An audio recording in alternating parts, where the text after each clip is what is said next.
I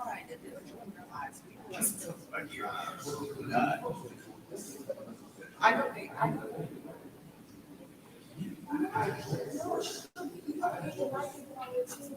like burn themselves out trying to get everything done.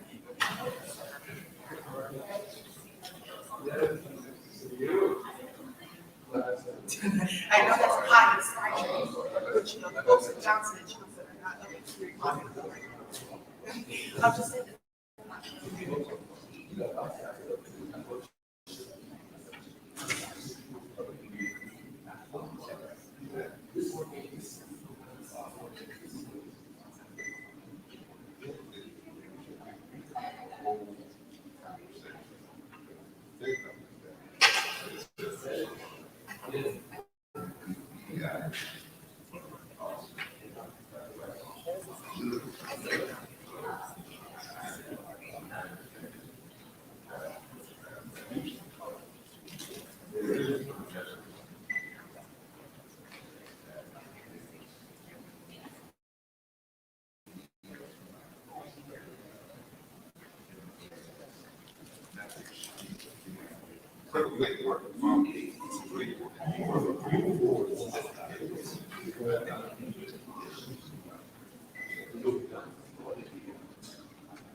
Oh, yeah, it's not 13 years old.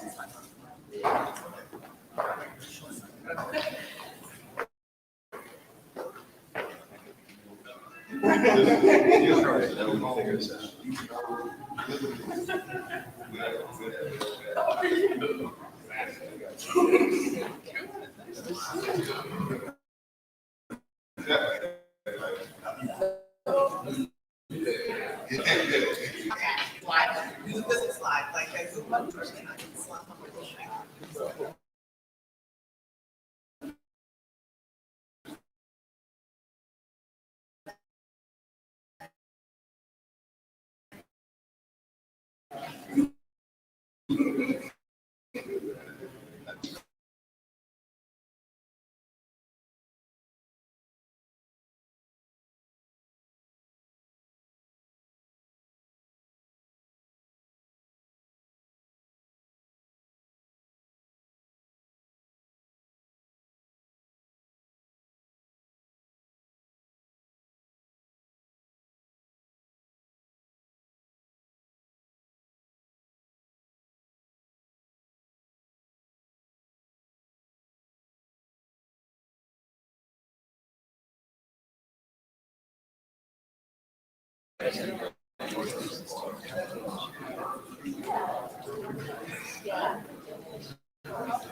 Yeah, sit here, sit here. No.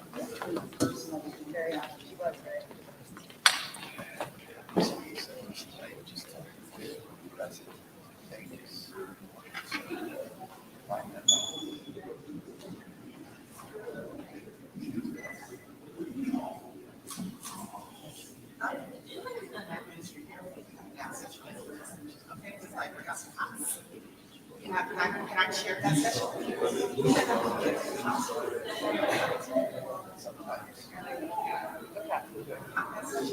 Not sharing, can I copy session?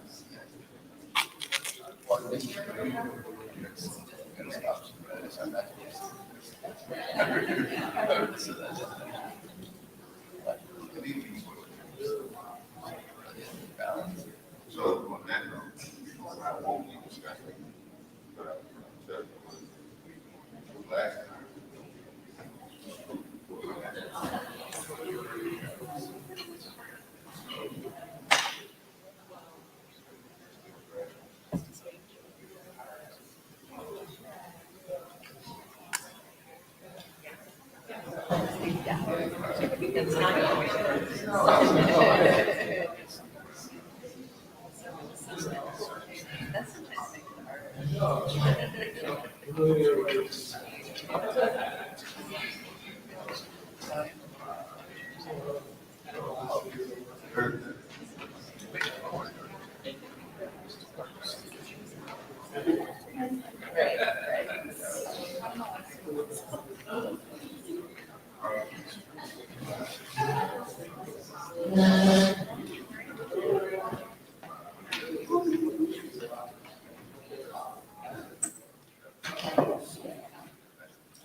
We need to like.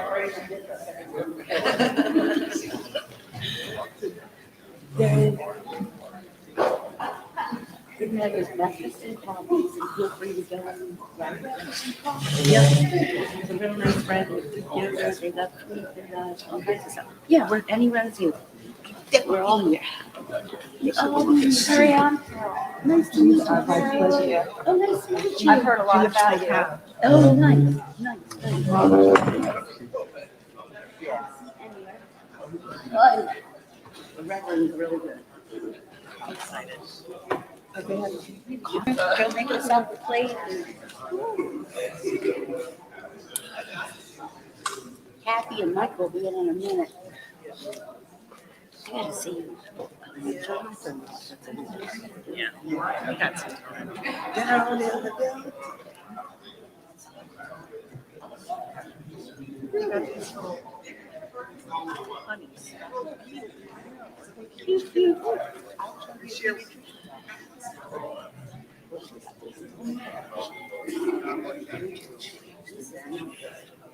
I don't really. Yeah, no, it's Really? I'm meeting up Terry. Terry, I'm I don't wear clothes. I don't wear. Yeah. I like it. Yeah, we gotta go over there and bang on the door. Yeah. Oh, Terry. Yeah. Oh, that's Stop right. there. I gotta see this.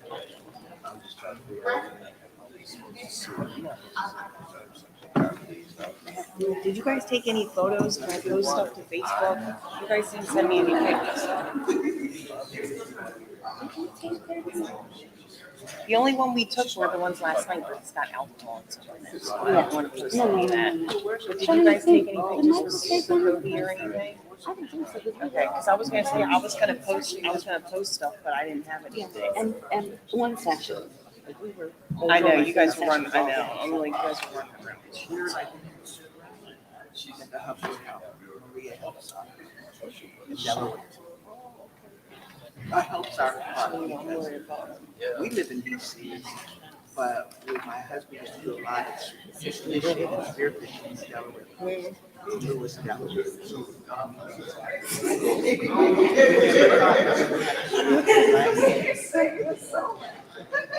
we're traveling from DC all the time.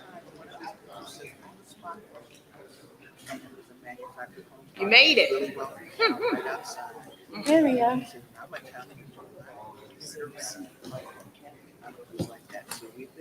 don't know if Danny's coming or not. So. And he was raised in a red.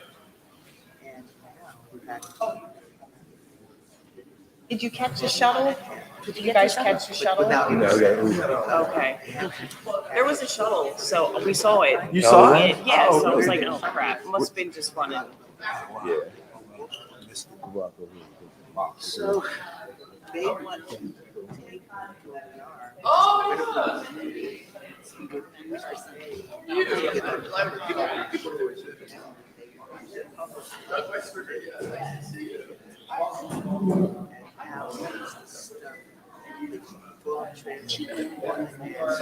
Yeah, yeah. She was the one that called it. She was like, okay, so I'm good then. And then we were all like, okay, and then we all went on. I went up with her. I went up with her. Yes. So that's why we're here. Yeah, that's why we're here. Because they're actually bringing up that plan for good. I saw you. Hey, I told you, I'm serious. Yeah. So I'm looking forward to hearing. Yeah, Delaware. Great. Well, It's tricky.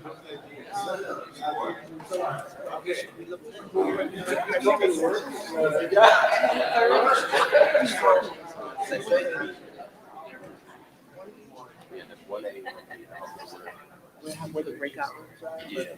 But you know what? We're gonna find out. Exactly. So, exactly. Nice talking to you. Tell me about the Delta. Hey, nice to see you. Good, how are you? Long time no see, right? You know what's interesting? What's that? When I first went to medical school, right, I said, I'm gonna get physician and work in the Mississippi Delta. Right. That year, Reagan cut. Yeah. And now I'm a psychiatrist. No, but you know what? I think you're good. You know what I mean? How do you go today? Here's Kathy. Here Remember. comes Kathy.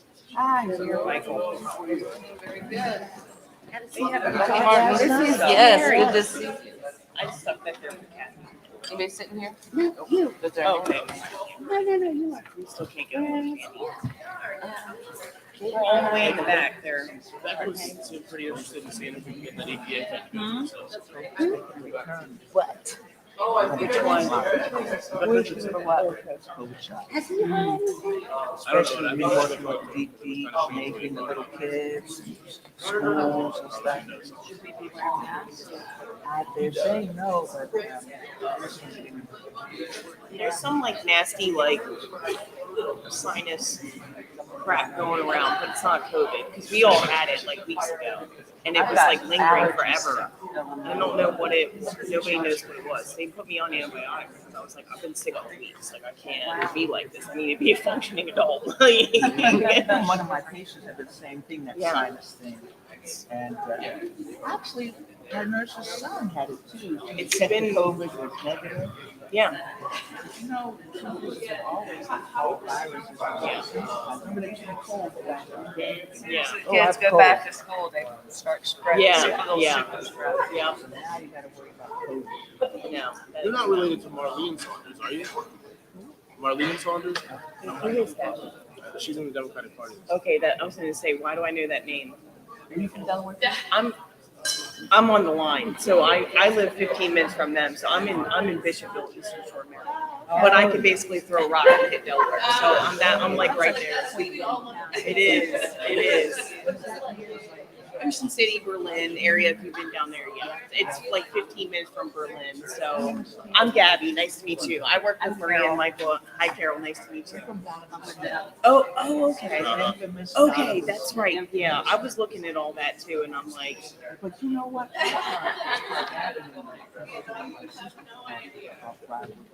Okay, we're gonna have Delaware. We're gonna introduce you to that. okay. Do not have clean water at all. It's on 5 new wells. And there's Yeah, sounds about right. Sussex County is like, oh yeah, let's keep building, but like we're not going to fix any of the existing infrastructure. I used to work for.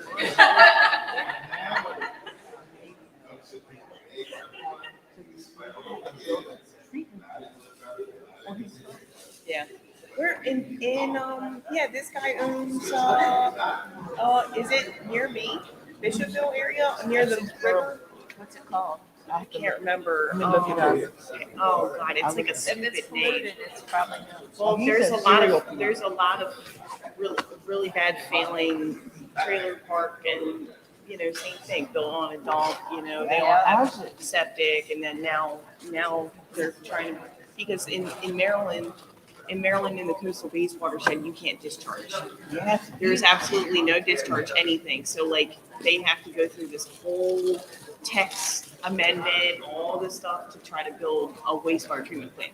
Wow. Because they cannot, there's no more. And that they do, in Maryland, they do all the stupid injection wells. Injection wells are when you inject waste into the ground.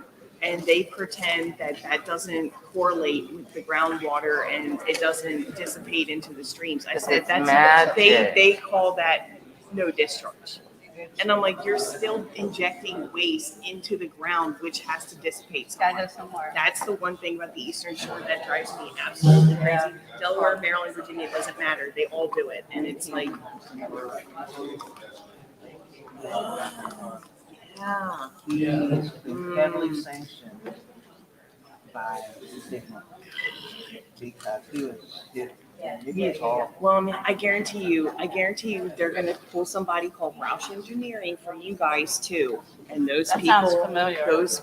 literally, they keep designing these small wastewater treatment plants to suffice for these smaller like communities. And that company, that engineering firm is the worst. Well, what they The worst. did, they annexed us into the state. Mhm. So we're getting hooked up to their water and sewer. But he refused to pay a portion of us going. Big giant grant. And then they used the grant, and now he wants another grant to overflow the wetland. Put trailers on our CP, it's got accepted. Yeah. And the wetland, which is full of waste, and we found out medical waste. We found out that there's someone who can testify at the BB. hospital, BB. when they rebuilt the hospital, the people who own the property, they got paid to just put waste around, so we are on the wetland. We've been digging trash for about 2009, but we stopped never. Because in some parts, you know, you have a car, you have roads, everything. So that And this is in Lewis too, which is shocking to me. this, This is shocking to me. I've been instructed by one of our mentors, who would not. Yeah, he would not. I used to work at Cape Henlopen for a long time, and I love Lewis. Yeah. But like this is, We you know, did too, until we but then they found out. prioritize like governors and all those bigger housing developments that they do. Oh my God, it's Prioritize. monstrosity. Yeah. The McMansions. Oh, Yeah, That people don't even live in. yeah, they No, don't even live there. that's- It's all summer Yeah. houses. It's insane. Or Airbnbs. Short-term rentals. Yeah. Short-term rentals, yeah. Yeah, it's- But I'm they like, make, why do they they make pick on us? Yeah. because I think deep down, this is about getting everyone out there Mm-hmm. so that they can.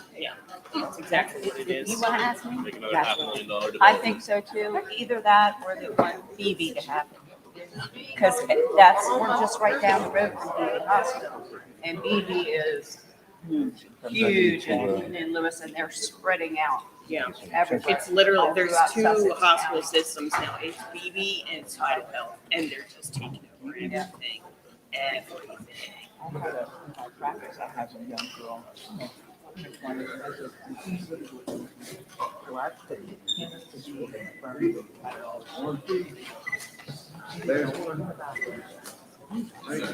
She's gonna send me the links that I'm gonna communicate to that. But she's a serial polluter of the United States. So That's all. I will Yeah. ignore- You're talking about the, Donovan's. Donovan.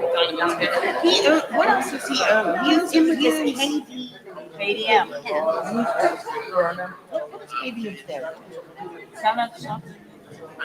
Yeah, I Googled it and then, Okay, now I'm like, this is the same. That's one fanatic company, a whole bunch of them. The other has, is a developer, so, yeah, they're all in line together. I talked to Katira. Oh, good, because she's been our ear for 9 She minutes may in be, January. she may be coming today. Yeah, yes, because I brought it up the other day, and I believe, well, 3 weeks ago. It's been that long. She was And out talking to I me, just and I said, moved there 2 years ago. Where are you from originally? I lived in the beach area. for a Okay, long time, okay. Since my 30s. Okay. Yeah. But, Why don't they, when I bought from a you know, realtor. why do they not And I have? was not told how bad it was. Of course not. Why would they tell you that? that. I And was just. now I'm just, And I see- live right across from the bakery. Where's Brian's dinner? That's why. I'm sure Murray has already told document. Notes, photos, anything you can document the hell out of it. 'Cause, We got like, lots and lots of pictures. I've got pictures. I posted. Good. Because DENREC needs to go down. DENREC needs to go down.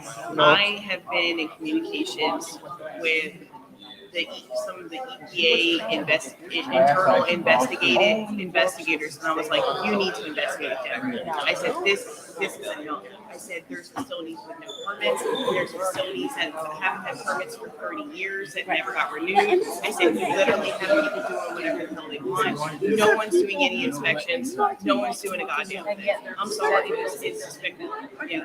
So I put fire under a couple guys' ass. I was like, I had him come down and I said, I was like, from what I've just been able to research on my own, I said, this is despicable. And I was like, if you can't get a PIA request fulfilled to save your freaking life, literally, they'll sit there and deny, oh, well, we can't send it to you. Yeah, it's because when you it's get a an lot investigation. like Oh, we can't send it to you because you're not a Delaware resident. But it- It's it's, the same it's, thing. okay, Same it's part of the unfunded mandates back, oh God, 1 year, maybe even more than that. Yeah. And for Honestly, wastewater I treatment just- plants, I they have just to be started upgraded, calling you know, complaints because of into maybe a the EPA, change and I in said, the "You're Region 3, Clean you Water need Act. DENREC, you need to fix DENREC. There's pollution. Yeah, so every state has a state revolving fund, and it's to fund cities' clean water treatment and wastewater treatment. And usually each community gets, you only get one bite at the apple like every 10 years. That's why. So that everyone can have a shot at upgrading the treatment plants. And yeah, so when you Google state revolving fund, Maryland, whatever, Say it there's again? a whole procedure of how, there's rules. Okay, okay, cool. It's all, yeah, it's Delaware, Maryland. Yeah. But I'm like, I didn't put a fucker under Adam Ortiz's ass too. I said, get your freaking head out of the mud and get down there into Delaware. Like, I mean, come on. What? New Jersey's in the Delaware, Delaware, Virginia, West Virginia, and Maryland. and Delaware. Yeah, because they kept with the coastal. Yeah, All along the shore. Yeah. Okay. But yeah, no, I'm like between all the region 3 crap. I mean, it's very, It's horrible. it is horrible. Honestly, they should have been doing something. Oh, I don't. I'm gonna use this one. No, for his, when he speaks. Yeah. Oh, he. They want to slide it there Oh. for him, so it's still, if Yeah. you were to close this one out. It's So they said about escape? time, I think, because between the Mount Air people, It's like you guys, all the other. class action lawsuit. Yeah. Because that's It's just the a way slide. these Okay, I got you. And then we'll hit. Right. lengthy discussions. Okay, cool. I got you. Yeah, I got you. Okay, cool. I got it. Do they have Come on a up, sir. monitoring well? Do you know that they have a monitoring well? Yeah, I'm not feeling good today. We should have had a monitoring well out there. They do. But a lot of the. You can get access to that. They don't maintain. They're not doing anything. I'm gonna do some research when we get back. Okay, good morning, everybody. We're running a little bit behind. Was trying to wait to get a little bit of crowd in here before we got started. I'm not sure. Maybe we had a bus issue this morning, but happy to see everyone this morning. Again, I'm Shakobi Wilson, professor, director, Center for Community Engagement, Environmental Justice and Health. Today is the last day. I know many of y'all are happy. I know my staff is happy. The last day of the symposium, People, Power, and Politics. And I just want to, thank everyone for being here today. We started out on Monday and Tuesday with virtual days, and then we had a off day on Wednesday. Of course, Monday was the anniversary of September 11th, and then we had focused a shift from more national, international sessions on Monday and Tuesday to more of a Mid-Atlantic region on Thursday and Friday and into today. And we really want to make sure that these sessions today are really about skill building, peer-to-peer networking. A lot of our work related to the Thriving Communities Technical Assistance Center. So I'm a co-director of the Region 3 Tic Tac with Dr. Adrian Hollis. I believe she and other members of our EJ family in this region are at the Women's EJ Summit at the Anacostia. Hopefully next year we won't have it at the same time, everybody. So we'll work on our coordination next year. But really excited to have everybody here today, and just want to go through a few quick acknowledgments. So I want to acknowledge our funders for the symposium, but the general work, as I said, we've been funded by the EPA, and I am a co-director of the Region 3 Tic Tac. We also have the Robert Wood Johnson Foundation that helped to fund our Mid-Atlantic Climate Action Hub, which is providing funding to many of the groups that are doing work, EJ work within the region. And as a quick announcement, we have a mini grant program where we're giving $20,000 to 10 groups from the Mid-Atlantic region to do environmental, climate, and energy justice work. Unfortunately, we are a small but mighty team, but unfortunately, COVID has impacted our team. So the coordinator of that review program, she has not been able to really work on the review process. So we were going to try to announce the new awardees at the symposium. Unfortunately, we were not able to. So we're going to, just as an announcement for everybody, we're going to push that back to October. So we're going to do the review process, and those 10 awardees, they will be announced in October. So just want to do that quick update. We also have funding from Meta for our work, Bezos Earth Fund, the Waverly Street Foundation is helping to fund our Climate Action Hub as well. Yellow Chair, which is now the Skyline Foundation. Charmed is a center that's at Hopkins that's provided some support for this symposium as well. Namite is one of our partners, and they're a co-founder of the Mid-Atlantic Environmental Justice Coalition. The acronym is MAGIC, Maria. We love that acronym, right? They didn't like it before. It's like, we didn't like it before, but everybody loves MAGIC now. Environmental Defense Fund has been provides some financial support. And then we also have other partners who provide support, helping to organize sessions. Just want to give them a shout out and acknowledgement. Young Concerned Scientists and other faith groups as well. And also want to thank the School of Public Health. And then I want to thank the staff, Shanice, Pamela, Ariel, Paul. We also have our PhD students, Blaine and Vivek. We have other staff, Bacola Holly, Eli, Lakeen, who's to come on short-term help with IT, and our new staff, Marlena, Melissa, and also Dr. White. So just want to thank everybody for their support of this symposium. Yes, give them a round of applause, please.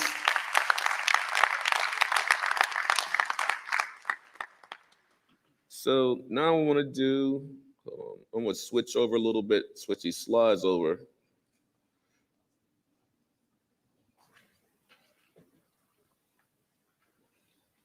Second.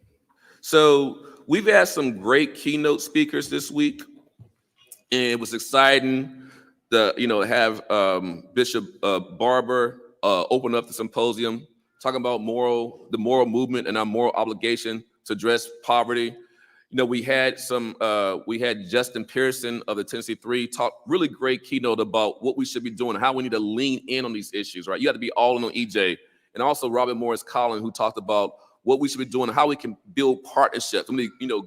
She referenced John Lewis's book and how we need to clasp hands together as the wind blows, as the political winds change.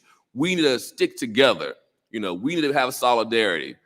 We've had keynotes from all these great folks, and today we really want to. We've had great plenary sessions as well.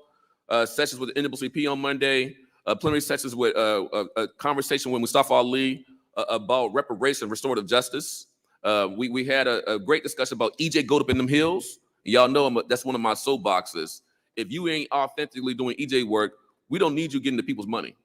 That money's for the people, right? We don't need extractive capitalism, racial capitalism, pimping people's pain.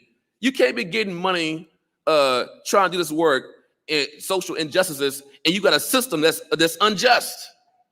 Right, y'all? Okay, it's not my moment, it's the Rev's moment, but I just want to reiterate that point. And if you listen online, if you know I'm talking about you, then I'm talking about you and your institution, your organizations. This is for the people, the people's money. Should be used for the people's science, because I'm a scientist, right? To get to the people's solutions. Okay, y'all? I'm just gonna say that again. I already said it once. I'm gonna say it one more time. Okay, y'all get what I'm saying. And we also had plenary sessions that really dug into issues of financial empowerment. We had a great discussion at the close of Friday's session, right? And today we're gonna have Rev open us up today, and we're gonna have a great lunchtime panel with youth, right? The youth who are gonna lead us up tomorrow, right? No, the youth are the leaders up today. EJ today, okay? So we'll have that session, and we're gonna close the day out with a session about the conference of the parties, right? This whole climate change work, and we call it COP for short. But this session is gonna really be anti. We want to do the flip that around, POC, do some people of color summiting discussions. Before you can talk about going out and doing all this great work around climate change globally, let's focus on the people here and build up our folks there. That discussion about how can we do COP differently to make sure it's been community-led, led by the front line and fence line. So we're going to close out the day with that discussion of how we can engage in the conference of parties differently and start with a stronger base here and stronger base of engaging BIPOC folks around the world so they can lead the COP. What's this damage and loss fund of Rev? Why don't you just call it reparations, right? Restoration. So being more serious about how we address the climate change to make sure those are most impacted in the developing countries, in lower middle income countries, in countries where you got folks of color who are most impacted. Let me not, keep moving without recognizing all the climate disasters that are happening today around the world. And as I did the other day, recognize the fact that what just happened in Libya, the flooding. So let's again, prayers, join hands across our brothers and sisters who have been impacted, like folks in Libya, like folks in other parts of the world. I just want to make sure I do that before I move. I'm not talking way too much. We're going to hurry up because we're behind time. So now, what I want to do, backed by popular demand. Last year, Reverend Yearwood, I don't remember everything you said. I don't know what you said. It touched my soul. You had me crying last year, Reverend. It hit me deeply because you told the story about a young lady and what she was experiencing, right? When it comes to these injustices and what we need to do to uplift people who are impacted by environmental injustices. I wanted to make sure that you came back to share that spirit, right? EJ is about spirit. EJ is about hope and love and making sure that we connect those dots. And when it comes to people, power, and politics. So our keynote speaker for this morning is Reverend Lennox Yearwood Jr. is one of the most innovative advocates and strategists for racial and climate justice. Reverend Yearwood founded the Hip Hop Caucus in 2004 to engage youth in the electoral process.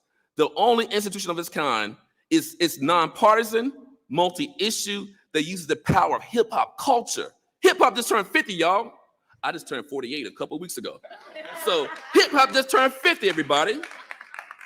I don't look 48 though. And hip hop don't look like it's 50. Hip hop is the grounding, right? Think about hip hop and what it means as the messaging, right? Communication, talking about social injustices, So you think about the work of hip hop culture in advancing social movements.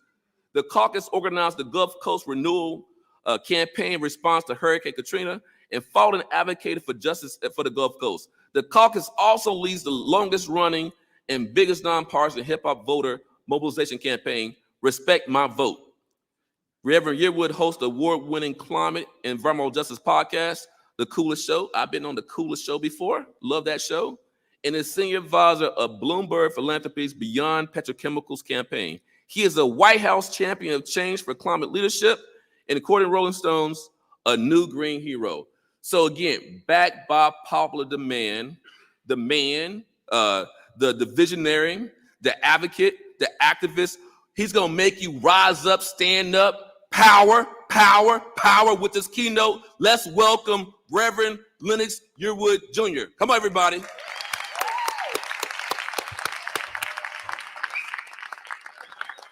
Yes, sir. Yes, sir. Yes, sir.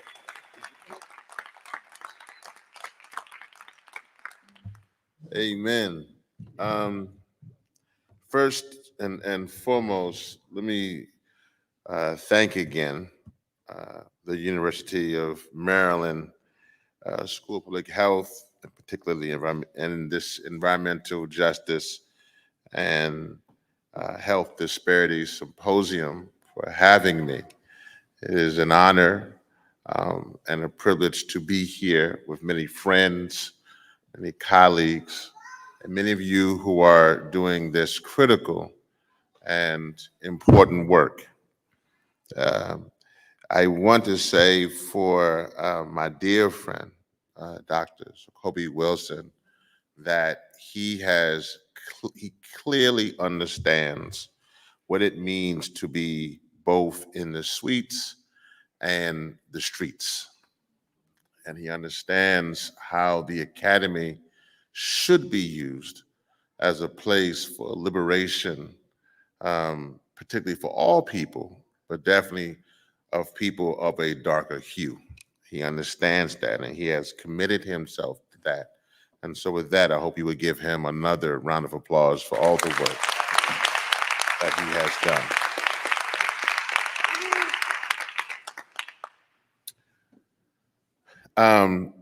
Today is not an easy day, as many of you know, because while I enjoy seeing you, I am every day reminded by the crisis that we are in.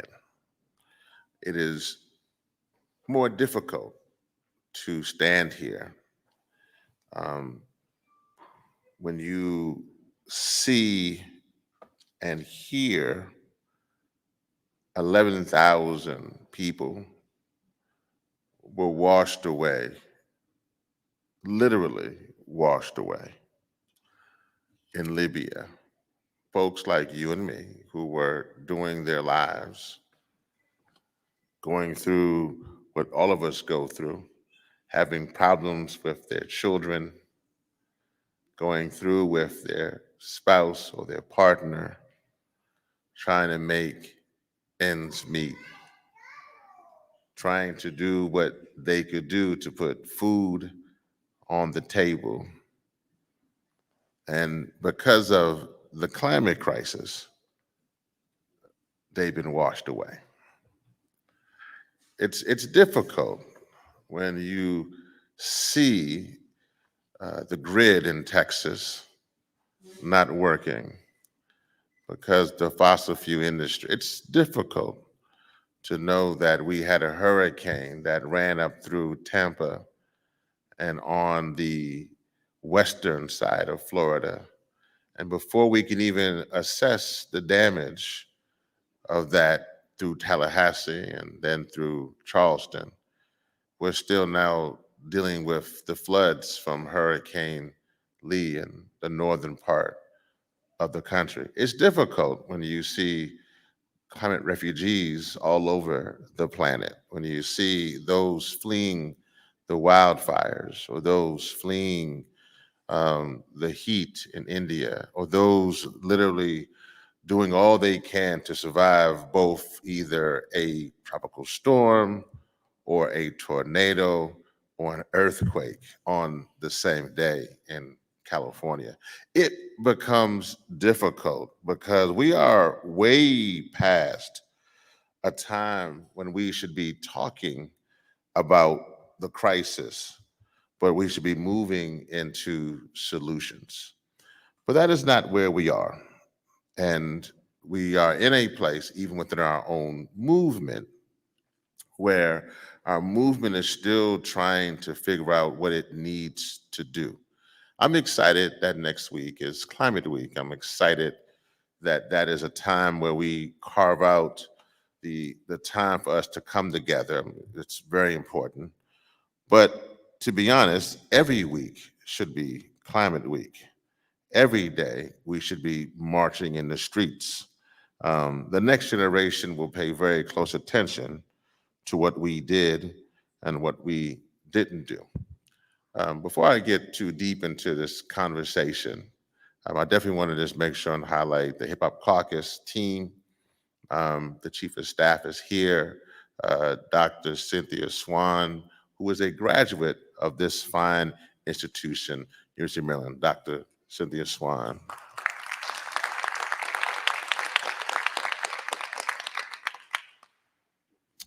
So I'm here this morning because we are in the midst of a climate crisis. And in that climate crisis, we will need the power of the people to change the politics around this crisis. Now, we all know that there are organizations and politicians and even former presidents who have said that the climate change is a hoax. To them, it's a hoax that flooding in Libya and earthquakes in Morocco have killed thousands. To them, it's a hoax that wildfires in California and hurricanes on the East Coast are creating climate migrants within these United States of America. To them, Black people, brown people, indigenous people, Asian people who suffer from higher cancer rates from exposure to petrochemicals and PFAS are a hoax. So I'm here just to be very clear, because I know this is being taped and recorded, that any politician or any organization that says that climate change is a hoax is disqualified on that merit alone.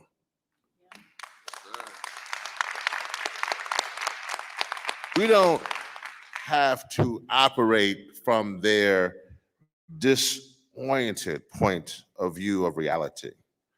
This is our lunch counter moment of the 21st century. And we are at a lunch counter that is not just based on equality. We are at a lunch counter that is based on existence. We are fighting for our lives. And we have a right to clean air and a right to clean water. And it is critical for us to understand that this climate crisis is a crisis of racism. And therefore, we must connect the dots that climate justice is racial justice. We know that while you can give it up for that. I like that part. We can definitely give it up for that. Well, I love culture, as you can imagine, being the president of the Hip Hop Caucus, and please go to Hip Hop Caucus to see some of the amazing documentaries that we have created. Our most recent one was done by Dream Hampton about the floodings in Detroit. But the documentary by Vice President Al Gore, while it was amazing, the inconvenient truth we now know wasn't just the climate crisis, it was white supremacy. So what does it mean that climate justice is racial justice? So let me take you back home to my home state of Louisiana. Most people know of New Orleans and Louisiana now because of that inconvenient truth, and know it primarily because of Hurricane Katrina, those of you in the climate movement. What most people don't know is that there's a region within my state that is called Cancer Alley. And if you know about Cancer Alley, what you may not know, that it is an 85-mile stretch of Louisiana, and it is home to the highest concentration of plastic plants, oil refineries, petrochemical facilities, many which are financed and owned by foreign corporations, making this particularly Black region one of the most toxic areas in the world. The stretch along the Mississippi River between Baton Rouge and New Orleans is dotted with over 150 refinery plants, many related to the petrochemical industry. What's also more hideous is that these folks in these corporations and these facilities understand that these toxins are directly related to the climate crisis. In essence, understanding that they know they are on the Titanic, but they are paving their way for our death by their greed.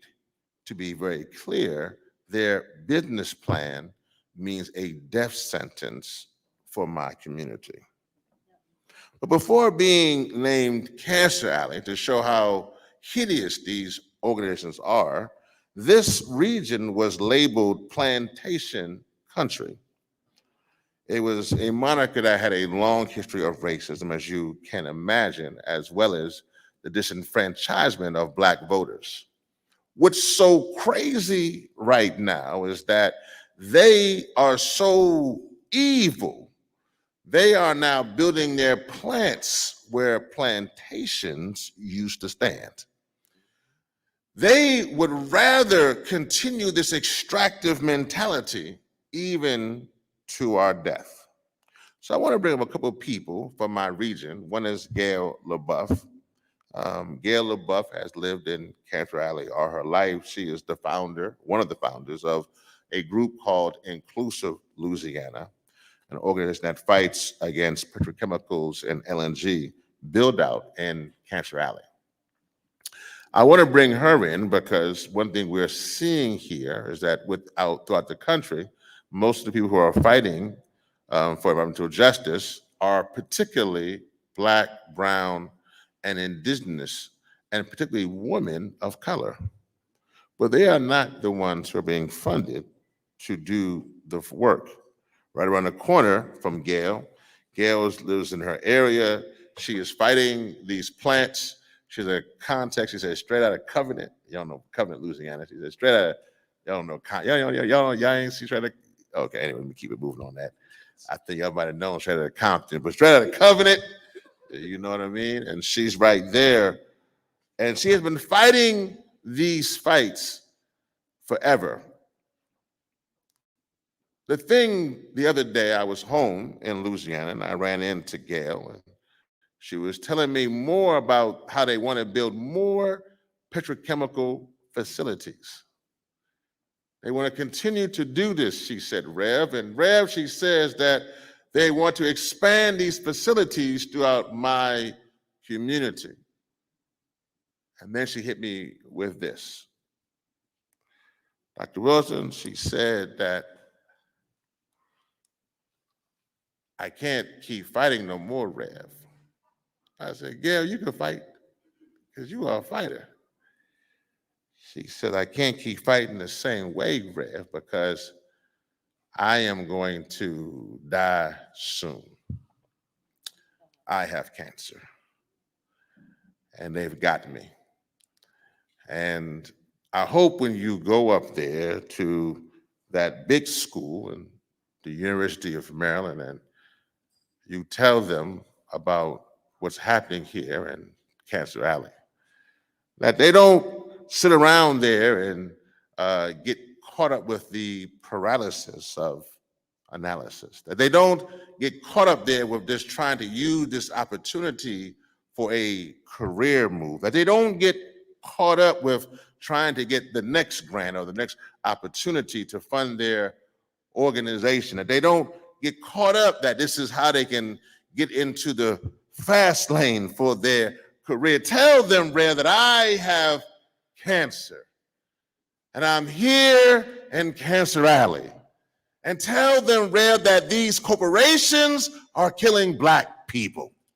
And they are hoping that we are exterminated before we can do anything to stop this madness. I am hoping that there are some good folks up there at the University of Maryland, and I hope that the other colleagues who join with them and come all around to have a symposium, that they understand that there are folks who are dying because we live right next to these facilities. We are in the sacrifice zones. I did not even know what a sacrifice zone was, Rev, but I heard somebody talk about it, and so now it seems like something that is where I live. It seems like my community that I love so much, where I had my children, where I married my first and second husband. And it seems like in this community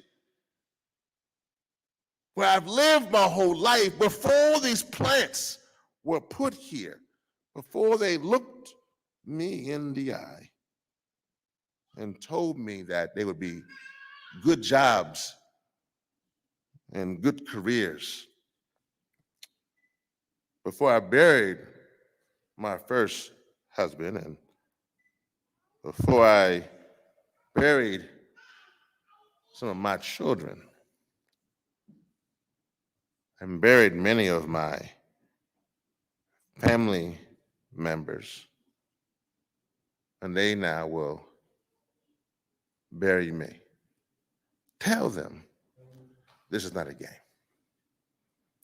Tell them to please do that thing called environmental justice.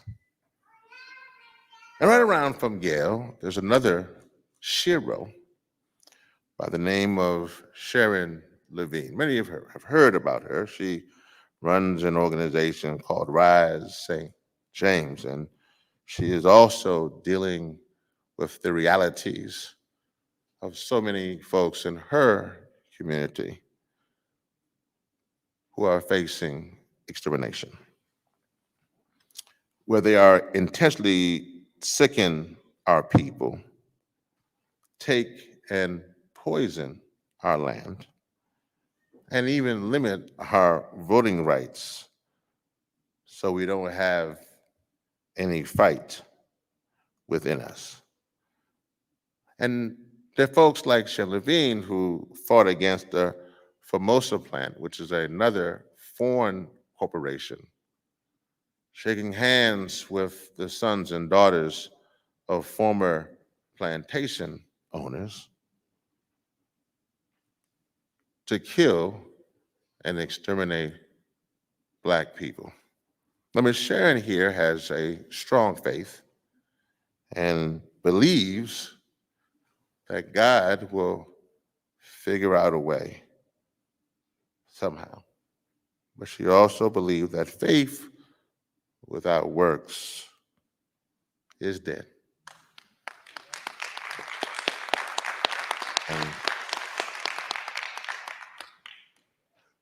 But we must connect all of these dots. Because earlier this year in Atlanta, in January, a beautiful non-binary force defender named Tortuguita was assassinated simply fighting for the forest to be saved. In that, my story of climate justice and racial justice is put together very well.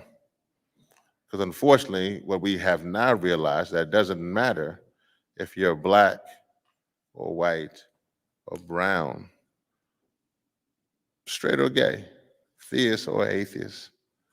But if you are a politician who is citing on the side of corporations and industry, we are now realizing that it doesn't matter what your background is, but your mission of genocide remains the same.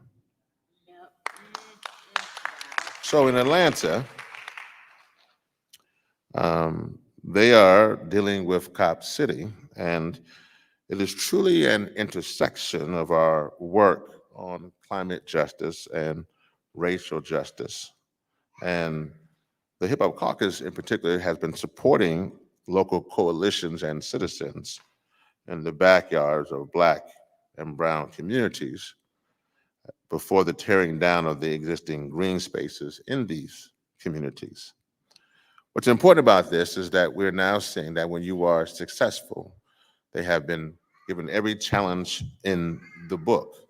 Come to city council, raise up a referendum, bring it to a vote, raise money. Every challenge was given to these forest defenders and environmentalists. It's gotten so bad, though, that when the system, I'll call it that, realized that the people being organized was coming together, they have now even filed RICO charges against these forest defenders and tried to seize the. It's that serious. Again, when one's business plan means a death sentence for another's community, you should expect them to do everything they can. So let me say three things, and then that I think we need to do next. One, let me be very clear that I applaud this administration for what they have been doing. I encourage you to please go to my podcast, The Coolest Show, to check out particularly the last two episodes. One that was very powerful, which is with Jahi Wise, who's an EPA, whose job is to give out $27 billion. You should listen to that. There really should be no one in this room who should not go to The Coolest Show podcast if you want to hear him himself and listen to Jahi Wise break down what it means to give away the $27 billion. The episode before that was with the Honorable Shalonda Baker from the Department of Energy. Those are two, there's many, obviously, you can go back and hear Dr. Wilson, and there's many, my dear brother Mustafa Ali, and there's many, many others you can listen to. Many you know that I was raised by Dr. Beverly Wright, so obviously, I'm so glad that she's not here to talk about how she changed my diapers, and that story I have heard for the past 40 plus years, but you can hear me talk with her, and she don't call me Rev. She says Len, because when you raise somebody, nicknames don't matter to you. I didn't know him as Rev. Y'all call him Rev. I call him Len. That's how Dr. Wright will deal with that. So I'm very happy of the administration and what it has accomplished. But let me be very clear with this administration. While we are excited about the $27 billion you can listen to with Jahi Wise on The Coolest Show, I'm excited about parts of the Inflation Reduction Act. Well, it does do some damage to certain communities. I am excited about the recent rulings to stop some of the harm in the Arctic. I'm excited about the bipartisan infrastructure law. Let me be very, very clear. This is not a time for lukewarm administration. And what we need from this administration to understand is that you cannot talk about renewables on Monday and LNG on Wednesday. That is not climate leadership. Cannot discuss solar panels on Tuesday and fracking on Thursday. That is not climate leadership. This is not the time. You cannot discuss the need for a strong plastics treaty from the outside and then go to France and Nairobi on the inside, and that is not climate leadership. You cannot say that we need to have true climate movement, but you're not willing to declare a climate emergency. That is not climate leadership. You cannot say that you need for us to stop our dependence on fossil fuels, but you are embracing fossil barons at the COP conference. That is not climate leadership.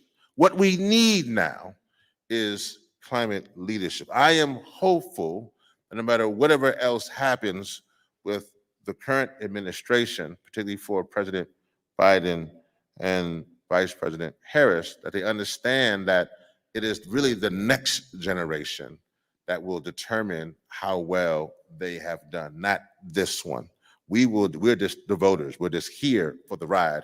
But it will be those who will come by 50 and 60 years ago who either applaud this administration or they will say they did nothing. So these are the three things that I think need to happen. If they are in the room or watching this, then I would love to then tell them. The first thing that I would say that we must stop the expansion of petrochemicals across the country right now.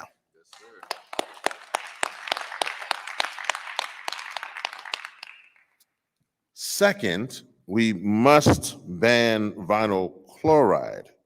And we must do all we can to stop not only our addiction to fossil fuels, but also to plastics. Single-use plastics will also be the demise for us as well. And so we must stop that, and particularly the vinyl chloride that was imploded in East Palestine. East Palestine also showed us where our movement has gone wrong. Because while there are clearly sacrifice zones and there are clearly frontline communities, what East Palestine showed us that we are all frontline communities. A train can go through your community and you could be right in harm's way. It also showed us when I went to East Palestine with Aaron Brockovich, one of the things that was amazing to me that one, I was never hugged by so many white people in one place. It was just a little unusual for a brother from Louisiana to get that many hugs. It was good though. I got into it at the end though. It was all right. This Ohio love is wonderful. But one of the things there, which that showed me that not only are we human, but the one thing that showed me is that when I began to tell those communities that they were EJ communities, they said that no, we're not EJ communities because EJ is only for Black people. So that shows you that somehow we have siloed even this conversation, that people don't really understand what environmental justice is, that they think it is something that is just for poor and Black people off to the side. That is not the case. If you go to Appalachia or the Ohio River Valley, they will tell you what it means. But this movement somehow, particularly from some of our other folks who are high class, Vermont, Brooklyn, and in Berkeley, they will somehow think that EJ is a subset of the climate movement, and that must be changed. EJ, environmental justice, must be the solution. It must be the prescription for the climate crisis. It cannot be layered on as an offset for what needs to be done. And the last thing this mission should do is that we must declare a climate emergency. That must be done. Let me finish by saying this. I was very honored to speak at the 60th March on Washington. In some aspects, I was the only person who was asked to speak on climate change. That is not an honor. I'm so glad that the Washington Informer brought that out. There are too many amazing, beautiful, powerful people who can speak on the issue of the climate crisis. The fact that they looked and selected me as one of the speakers over an 8-hour period of speeches to speak in the first hour of that 8 hours shows that we have a disconnect between the climate justice movement and the civil and human rights movement. There's something that is disconnected, that we are siloed, and no progressive siloed movement succeeds. And so we are siloed. So that's the first thing that we need to fix. But I spoke and I made the claim that I am not the only one. There are many like me. But I was there was only actually two of us who spoke on the issue of climate at the 50th anniversary of the March on Washington. Again, myself and Senator Cory Booker. I don't know what happened to Senator Cory Booker this time. I thought we would at least get to 3, but we went down a notch after that. But the problem is this. We have to be careful that we are not preaching to the choir. We have to take the words of Gail LeBluff from Inclusive Louisiana very seriously, that those of us who have this privilege of doing this work in these types of settings do not get comfortable with the setting that we're in. If you are here today and this is just routine conference type of organizing, when you know where the badges are and you know where to get the breakfast and you know, if this process is a part of the process and you're starting to see the same people at all the same conferences, then we are preaching to the choir. And it isn't so much the job of the civil and human rights. I'm so happy that there are folks from the NAACP and other organizations who are beginning to reach out.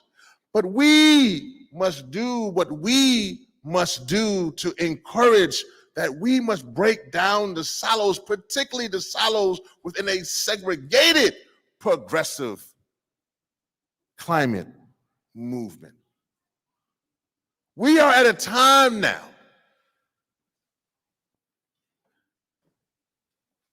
that 10 years, 20 years, 30 years,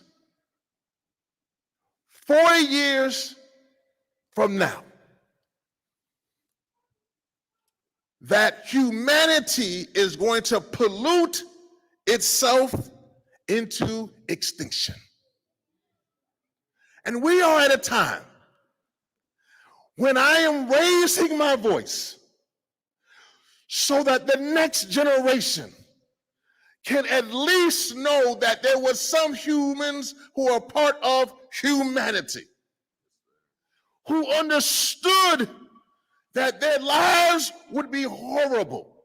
Because if it was horrible in 2023, and it was the hottest month after the hottest month back then, and you were having, if you were not moved by the fact that 11,000 human beings, mothers and fathers and children and babies, were washed away this week, if you can sit down there and find yourself in a commonplace, in a place where you just feel like you are still going about the business of going about the business, then let me tell you, you might be in the wrong line of work. This may not be the place that you need to be. If you can sit comfortably knowing that there are those in Morocco, there are those in India, there are those in Pakistan, there are those in Canada, there are those in California, but let me just bring it on home. There are those in Prince George's County, there are those in Montgomery County, there are those in Frederick, there are those in Northwest and Southwest and Southeast, there are those right around your neighborhood who are dying every day from asthma and emphysema and cancer. But if you can sit there and shuffle papers, then this may not be for you. But if you are about fighting for humanity, and if you don't care who is in the way, what institution, what job, what political party, whoever may be in your way, but you are destined to fight for humanity, then this is the place that you need to be. Because this is about organizing people and organizing them for our survival. And I believe this, that organized people beat organized money every single time, as long as we organize. So I close here in the spirit of Dr. King, because yesterday was the 60th anniversary of the bombing of the 16th Street Baptist Church, where we have seen that every time we rise up like the March on Washington, that those who are evil try to push us back and kill us and hold us back. And so I stand here today, not knowing who's in this audience, not knowing what fossil fuel industry may be getting mad by Rev's intensity. And I pray that I have a long life. I pray that I can see my children get old. But if that is not the case, I pray that we can have clean air and clean water for the next generation. And that one day, in the words of Dr. King, when he said, back then dealing with equality, that one day, to infuse and envision that future, that one day we'll be free at last. Free at last. Thank God Almighty, we're free at last. I can look around this room and see black folk and white folk and brown folk and red folk, straight folk and queer folk and non-binary folk and theist folk and atheist folk. I can see that we've come a long way in that. But now we're fighting for extinction. So now I call for our next generation of children, so Kobe's kids and your kids and the next generation who will rise up, so they won't just say free at last. Free at last. Thank God Almighty, we're free at last. The next generation will rise up because we have transitioned from fossil fuels to clean energy. And they will rise up and they will come together and they will say that we are now fossil free at last. Fossil free at last. Thank God Almighty, we are fossil free at last. All power to the people. Thank you.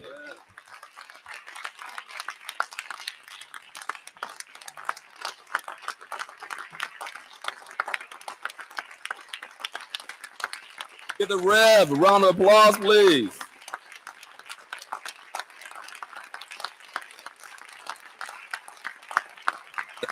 Now I call myself a research minister, the real minister.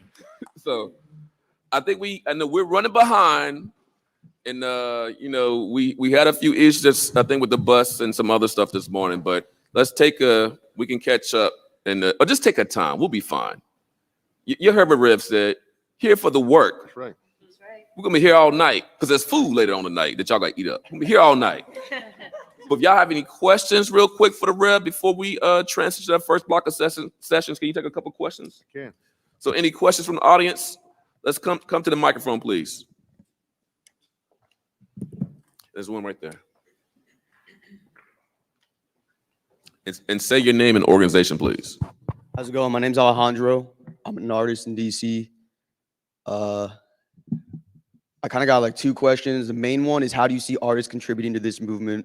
Because I've been doing what I can over the past few years. Because I was pre-med in undergrad in Maryland, and then I wanted to be an emergency room doctor, like at a kids hospital. And then I did clinical research at Children's National, but I'm like, nah, I can't do this shit. Like Black and Latino families would always come up and be like our kids have fucking asthma, and like our people keep on getting like cancer, like.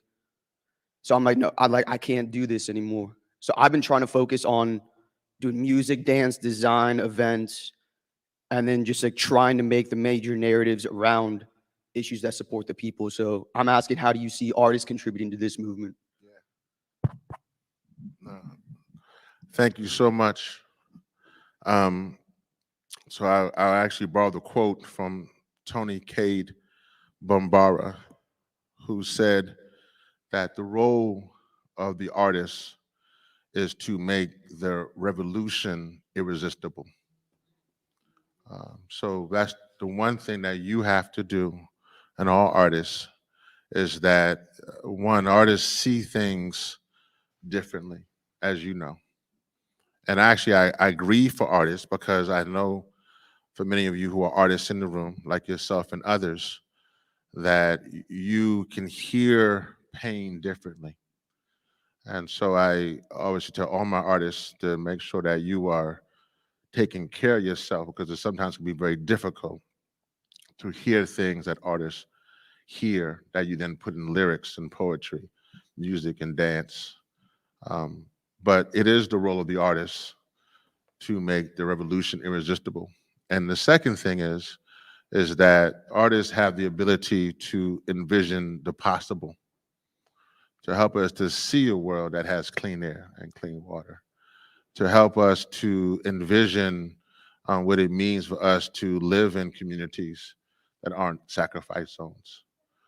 So you have to do that. And the third thing I would say is that obviously groups like Hip Hop Caucus and others that are institutionalizing artists coming together, we must figure out a way to use our cultural expression to shape our political experience. So we must link that together with the policy so that when there's things either from how do we then bring forth the issue of from if it's LNG or petrochemical facilities or if it's or whatever issue may be, voting suppression or voting cop city in Atlanta, then the job there is to help to educate because people will listen. My job is much easier to do what I need to do if the artist's already putting it out there into the airwaves. So I just will tell you, my friend, continue to do what you're doing. I understand very much so how it's difficult for artists, how y'all think, how you see things. You can see the storm almost like how dogs can feel the storm, the rain coming. Artists are the same way. So, one, always practice to all my artists, if you're listening, either here or somewhere else, to practice care and repair, join in an artist collective so that you don't feel like you have to do this work alone. Because that's another thing too. And that's really for all activists. The one thing I see a lot of activists now, a lot of younger activists who are feeling overwhelmed. We've been seeing so many younger activists literally, unfortunately, committing suicide, is because they are pulling on themselves. And I have a faith tradition, but everybody doesn't have that same. That's totally fine. But we had to find something besides yourself to pull on. So I hope those are some things that were helpful. Yeah, thank you. Definitely. Thank you. So I know let's give a round of applause. Thank you for that, taking that question, Rev. We're going ahead and transition everybody to our first block of session. So let's have a good day. Thanks, everyone. Have a good day today.